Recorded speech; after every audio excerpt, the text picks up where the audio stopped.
Vamos assisti-lo. Meu nome é Anderson Pablo, do Santo Lisboa, tenho 29 anos, meu pai ele era alcoólatra e muitas vezes ele batia na minha mãe, né, por conta do vício. E um dia ele bebeu tanto que ele agrediu a minha mãe ao ponto de desmaiar ela.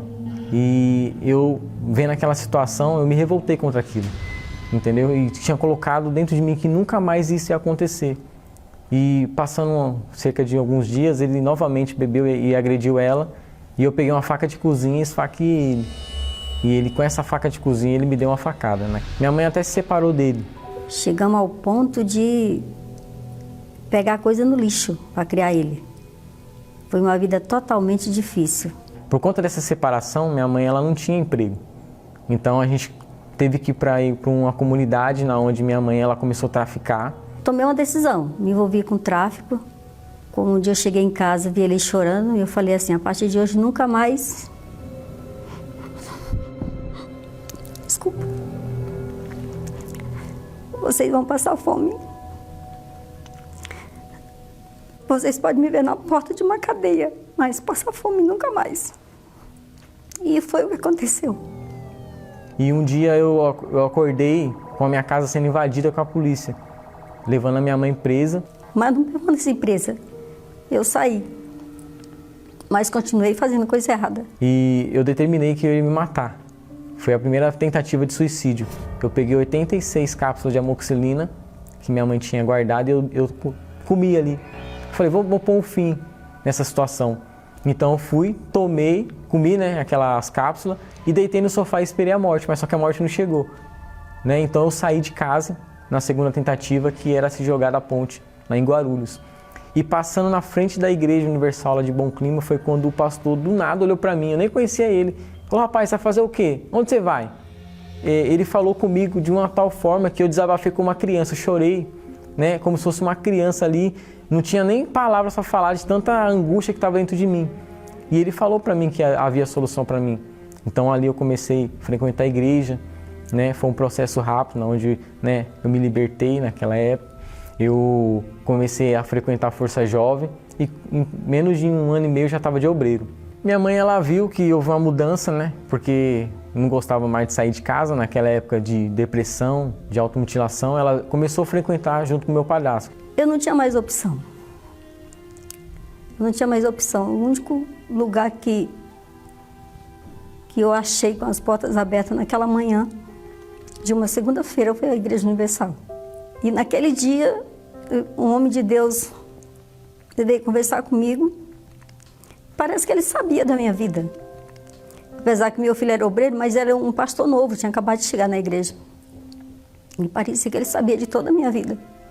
E eu tomei uma decisão. Falei, a partir de hoje, nunca mais eu vou deixar de servir a Deus. No mesmo dia já me batizei. E numa madrugada, num propósito de 3 horas da manhã, eu recebi o Espírito Santo. E naquele dia, quando eu amanheci o dia, eu amanheci uma outra pessoa, com outros pensamentos, com outra visão.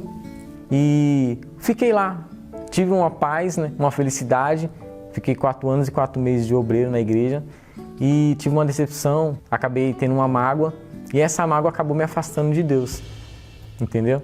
Então me afastei da igreja. De repente bateram na minha porta, um amigo dele trouxe ele carregado, bêbado. Foi uma das maiores decepções que eu tive, porque eu não esperava que um dia ele aparecesse em casa naquela situação. E esperei ele acordar. A gente conversou, ele chorou bastante, arrependido, me pediu perdão. Mas também foi por pouco tempo, voltou a fazer tudo de novo. Quando eu me afastei da igreja, eu fiquei um tempo na casa da minha mãe. Mas só que eu comecei a ouvir voz. E essa voz falava que eu tinha que tirar a vida dela. Ele não queria conversa comigo, me deixou até de chamar de mãe, chamava aquela mulher. Muitas vezes eu não tinha controle do meu corpo. Eu ia até o quarto da minha mãe, eles dormindo, e ficava ali. Era uma guerra espiritual. Hoje eu entendo assim, que eu não conseguia tocar neles porque o próprio Deus que eles buscavam naquela época não deixava. Só que nessa época eu já estava firme na igreja e ele falou que não tinha força, ele chegava na porta do quarto, não tinha força de cometer o crime. Mas só que o ódio era incontrolável dela. Ela não fazia nada para mim. Ela lutava por mim, ela trazia a proposta da igreja, comprava roupa para mim ali, me dava vários presentes naquela época. E mesmo assim, quando eu ouvia ela, o ódio me contaminava. Eu ficava ali com a faca assim entre a cabeça deles e eles dormindo e eu não conseguia.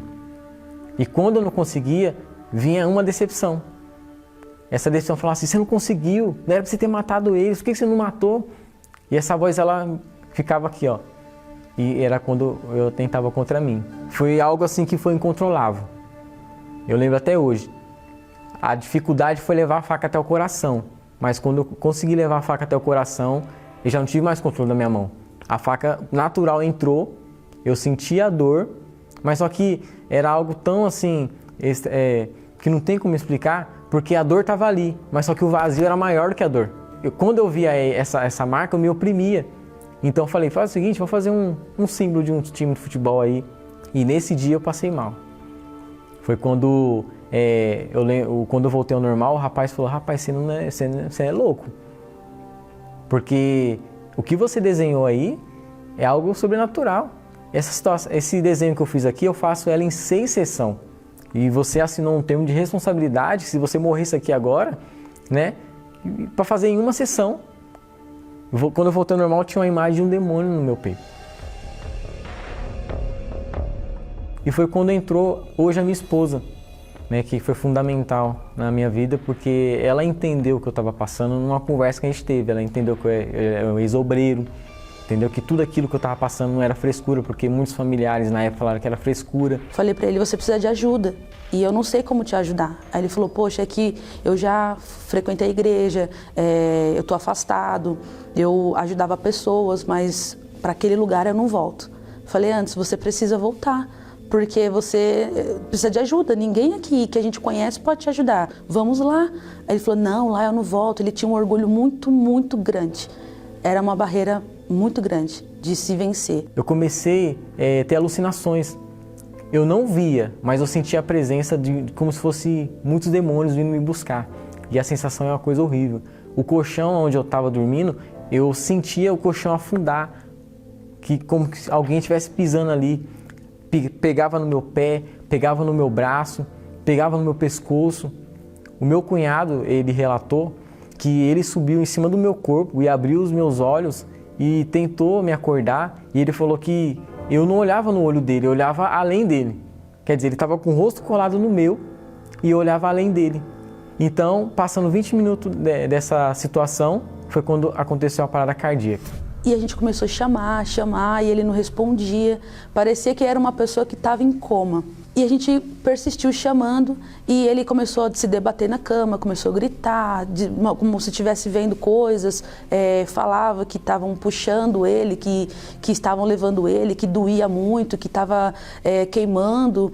Chacoalhou ele, falou assim, Anderson, olha pra gente. E ele deu uma suspirada e ele caiu, mole, na cama. E aí bateu a preocupação. Imediatamente eu corri na casa da minha prima.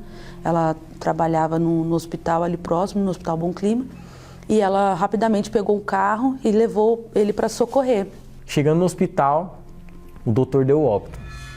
Aí quando entrou a minha mãe, a fé da minha mãe. Eu não aceito perder meu filho. Eu não aceito. Foi o pedido que eu coloquei no altar. Eu não aceito perder meu filho para o mundo. E naquele dia, Deus trouxe ele de volta. No propósito de Fogueira Santa. Quando eu voltei ao normal, foi o doutor entrando dentro daquele necrotério e eu sentado em cima daquela mesa. E a primeira reação que quando ele entrou, já entrou dobrando o joelho. E ele falou assim, que Deus seja louvado. Passando mais ou menos umas 3 horas, eu saí andando pela porta do hospital. E a gente não entendeu nada, a gente ficou, um olhou para a cara do outro, ficou, mas você não estava morto? O que aconteceu?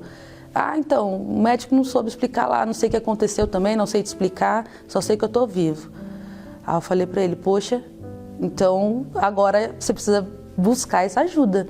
E foi quando eu decidi voltar, porque ali Deus ele criou aquela situação da parada cardíaca e teve a misericórdia da minha alma, porque falou assim, o que eu posso fazer mais por você? Tinha 2 obreiros que também lutavam por mim, que me colocou no carro e falou, antes, vamos para a igreja agora.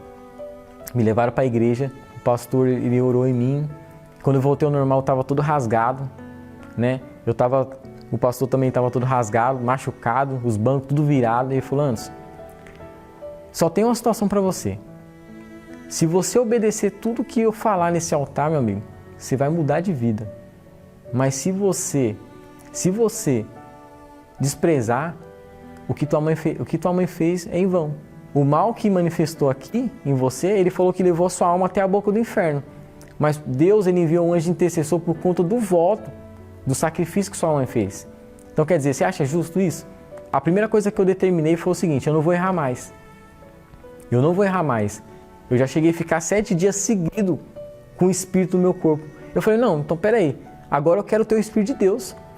Se foi o Espírito de Deus que faltou e eu caí e aconteceu tudo isso, então eu já sei o caminho. A partir de agora eu vou lutar para que eu venha a ter o Espírito Santo. E eu foquei só no Espírito Santo, não foquei mais em nada. Foi muito rápido. 3, 4 dias depois ele chegou na minha casa, me pediu perdão. Mãe, me perdoa, a senhora não merece o que eu estou fazendo. Posso voltar para casa? Falei, pode, aqui é a sua casa. E teve a primeira reunião do Intelimem.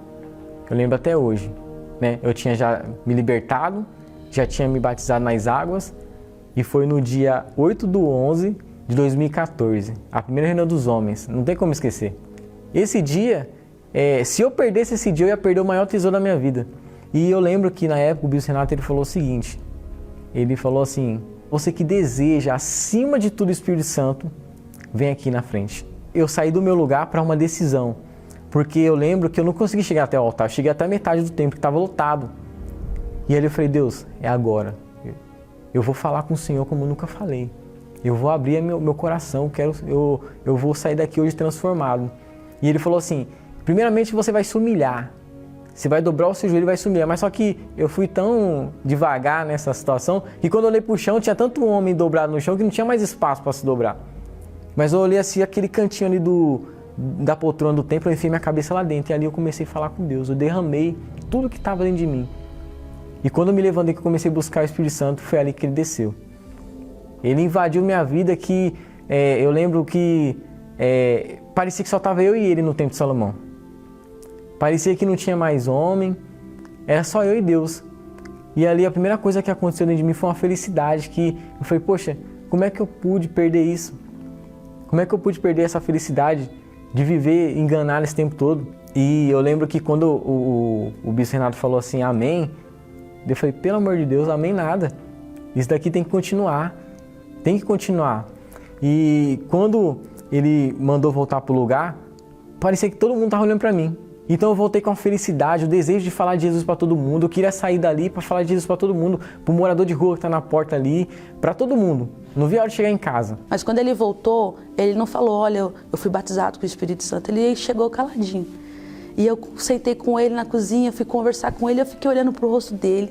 Falei assim, você tem algo diferente. Seu semblante mudou, sei lá, algo tá diferente em você. Aí ele olhou para mim e falou assim, é que eu recebi o Espírito Santo. Hoje eu conheci esse Deus que um dia me deu a oportunidade de uma nova vida. Hoje eu posso falar que é o melhor filho do mundo. É um grande homem de Deus, um marido excelente, um pai excelente, responsável. Esse é o filho que Deus trouxe de volta. Foi uma alegria para mim. Hoje eu sou filho, né? Minha mãe, ela tem orgulho de mim em tudo. É um pai extremamente responsável, provedor, cuida de mim, da minha filha. A gente tem uma filha agora. Se ele não tivesse recebido o Espírito Santo, ele não seria esse pai, ele não seria esse marido, ele não seria esse filho, ele não seria esse servo. O Espírito Santo mudou aquilo que homem não podia mudar, que a mãe não podia mudar, que a esposa não podia mudar. É ele. A transformação é o Espírito Santo. Sem o Espírito Santo não tem mudança, não tem transformação, não tem vida. Então, agradeço a Deus por tudo que elas fizeram por mim, entendeu? E a honra de Deus está na nossa família hoje, através daquilo que a gente tem colocado no altar, que é a nossa vida.